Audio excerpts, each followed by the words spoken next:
શહેરા તાલુકાના માતરિયા વ્યાસ ગામના ડુંગર ખાતે 76મા તાલુકા કક્ષાના વન મહોત્સવની ઉજવણી વિધાનસભા ગૃહના ઉપાધ્યક્ષ જેઠાભાઈ આહિરના અધ્યક્ષતામાં કરાઈ હતી। આ કાર્યક્રમના અધ્યક્ષ જેઠાભાઈ આહિર, જિલ્લા પંચાયત સદસ્ય કિરણસિંહ બારિયા, જિલ્લા ભાજપ ઉપપ્રમુખ જિગ્નેશભાઈ પાઠક, તાલુકા પંચાયતના પ્રમુખ કુંજીબેન હાજાભાઈ ચારણ, તાલુકા વિકાસ અધિકારી પાર્થ પટેલ, તાલુકા ભાજપ પ્રમુખ ધર્મેન્દ્રસિંહ પટેલ, નગરપાલિકા પ્રમુખ રચનાબેન શાહ સહિત ઉપસ્થિત આમંત્રિત મહેમાનોના હસ્તે દીપ પ્રાગટ્ય કરીને કાર્યક્રમની શરૂઆત કરાઈ હતી। તાલુકા વન વિભાગના વિસ્તરણ રેન્જના આરએફઓ એમ ચૌધરી, નોર્મલ રેન્જના આરએફઓ રોહિત પટેલ સહિત ગ્રામના અગ્રણીઓ અને આજુબાજુના ગામના સરપંચો દ્વારા ધારાસભ્ય જેઠાભાઈ આહિરને ફૂલોનું બુકે, સાફો પહેરાવી તલવાર આપીને સ્વાગત કરવામાં આવ્યું હતું। આ કાર્યક્રમના ઉપસ્થિત મુખ્ય મહેમાનોએ પર્યાવરણને બચાવવા વૃક્ષોનું નિકંદન થતું અટકાવી સૌ કોઈને એક વૃક્ષ વાવીને તેનું જતન કરવાની અપીલ કરી પર્યાવરણને લગતો સંદેશો આપ્યો હતો। ડુંગર ઉપર આવેલી ખુલ્લી જગ્યામાં કાર્યક્રમના અધ્યક્ષ સહિત ઉપસ્થિત સૌ મહાનુભાવોના હસ્તે લીમડો, આસોપાલવ, વડ, પીપળ, બદામ સહિતના વિવિધ છોડોનું વૃક્ષારોપણ કરવામાં આવ્યું હતું।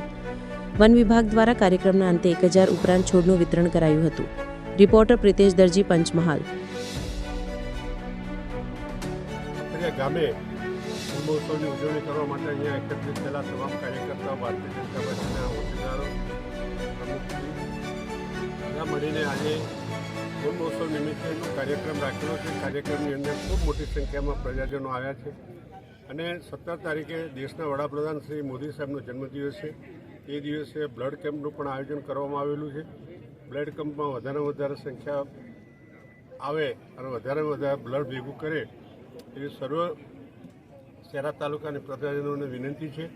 અને આજરોજ જે વન મહોત્સવ નિમિત્તે અહીંયા સરસ સુંદર જગ્યા છે, અહીંયા પણ વૃક્ષો વાવવા માટેની પણ મેં વ્યવસ્થા કરવાનું કીધું છે।